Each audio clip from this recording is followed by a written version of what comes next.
Avec la sortie du film Deadpool 2 dans les jours qui viennent, je me suis dit que ça pourrait être une bonne idée de vous expliquer pourquoi, selon moi, le personnage de Deadpool est un des plus surcotés de l'univers des comics.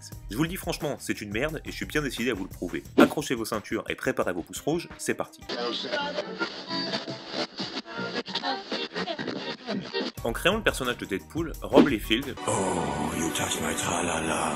voulait parodier, selon ses termes, Deathstroke, allant même jusqu'à s'inspirer du nom du héros de chez DC, Slade Wilson, devenant Wade Wilson. Liefeld voulait un personnage ressemblant à ses deux héros favoris, Spider-Man et Wolverine, et en présentant ses premiers dessins de Deadpool à son équipe chez Marvel, tout le monde lui dira « on dirait Spider-Man avec des épées ». Du coup, résultat, on a cette espèce de personnage bâtard mix entre Spider-Man et Deathstroke. Donc on récapitule, Liefeld est un plagieur, ce qui est déjà pas mal, mais en plus de ça un dessinateur sans talent. Pas de sens des perspectives ni de la mise en scène, et c'est toujours pas amélioré en 30 ans de travail. Ça commence à faire déjà un bon cocktail. Alors ok, il se revendique comme autodidacte, et ça je respecte moi les mecs qui se forgent eux-mêmes, mais en 30 ans, il aurait pu faire l'effort de se perfectionner. Je vous mets un petit florilège de ses œuvres, dont le très célèbre Captain America, histoire de vous donner une idée du non-talent de cet homme. Autant il y a quelques années, on pouvait trouver quelques bons récits autour du personnage. Il faut soigner le soldat Wilson, pour n'en citer qu'un, filez d'ailleurs voir notre review si vous ne l'avez pas encore vu, et lire ce comic si ce n'est pas encore fait. Voilà, ça c'est l'instant placement de produit subtil. Sauf que depuis le succès commercial du premier film, eh bien chez Marvel ils se sont dit « Oh, les gens ont aimé, attendez on va le foutre partout alors !» Du coup, le personnage depuis 2 ans est surexploité, surmédiatisé, et la plupart de ses récits sont bâclés et sans intérêt. Sur ce sujet, je vous invite à aller voir la vidéo du poteau Le Coin Comics, qui parle du vaste débat de l'influence des films de comics sur les comics. Ça détaille très bien ce point.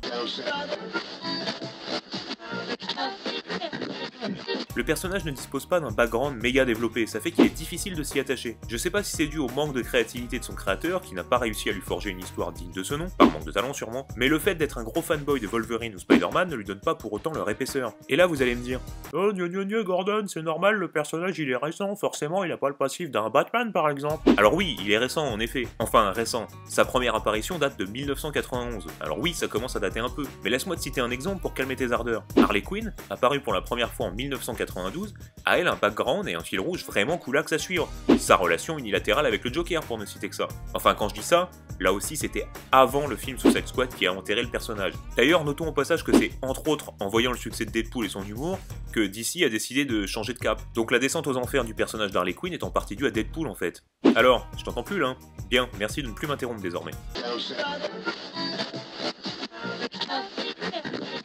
Vous le savez sûrement si vous suivez la chaîne depuis longtemps, mais je suis un grand fan de Lobo ou encore de The Mask. Eux aussi, personnages complètement loufoques, drôles, et ils n'hésitent pas à briser le 4e mur. Badass, bref, des bons gars vraiment cool quoi. Enfin des bons gars, non, mais vraiment cool, ça c'est clair. Du coup j'imagine qu'en vous disant ça, bah tu vas me dire « Ah bah gna Gordon, bah alors Deadpool c'est pareil, pourquoi tu l'aimes pas, lui, pouce rouge ?» Eh bien calme-toi Jean Deadpool, déjà il me semblait t'avoir demandé de ne plus m'interrompre, mais je vais te répondre quand même parce que c'est ma vidéo et que je fais ce que je veux. La raison qui fait que j'adore ces personnages et pas Deadpool est très simple. Là où Lobo ou The Mask ont des histoires et surtout un rôle dans les histoires où ils interviennent, Deadpool est là uniquement pour être là. C'est un personnage sans aucun fond, qui peut être marrant de temps en temps, hein, mais qui devient très usant à la longue, tout simplement parce qu'il est présent pour assurer du fanservice et pas servir un scénario développé.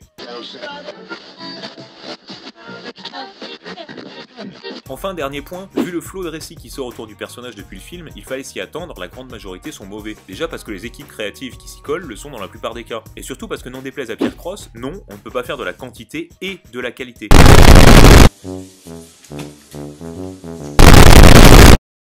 Comme les scénaristes alternent une vitesse folle sur les persos, automatiquement il n'y a aucune régularité dans les histoires et dans l'humour. Enfin bref, c'est très moyen pour rester poli, et pour le coup, lui qui aime bien briser le 4e mur, faut avouer que des fois ça démange de le voir sortir du comics pour pouvoir lui mettre une paire de tartes. Et puis forcément, comme après le premier film, encore une fois, ils se sont rendus compte que c'était parce que c'était drôle que ça plaisait, bah plutôt que de se focaliser sur le scénario et lui offrir un bon background, ce qui serait plutôt une bonne idée comme on l'a vu précédemment, ils axent tout sur l'humour avec le résultat qu'on connaît.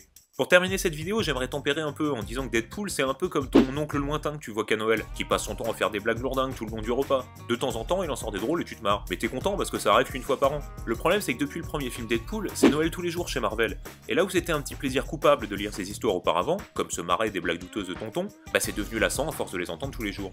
Bon, on arrive à la fin de cette vidéo, n'hésitez pas à venir m'insulter dans les commentaires, lâchez un pouce bleu si vous avez aimé, un pouce rouge si vous avez aimé, je vous fais des bisous et je vous dis quand même à bientôt sur la chaîne de Gordon et Murdoch. Ciao.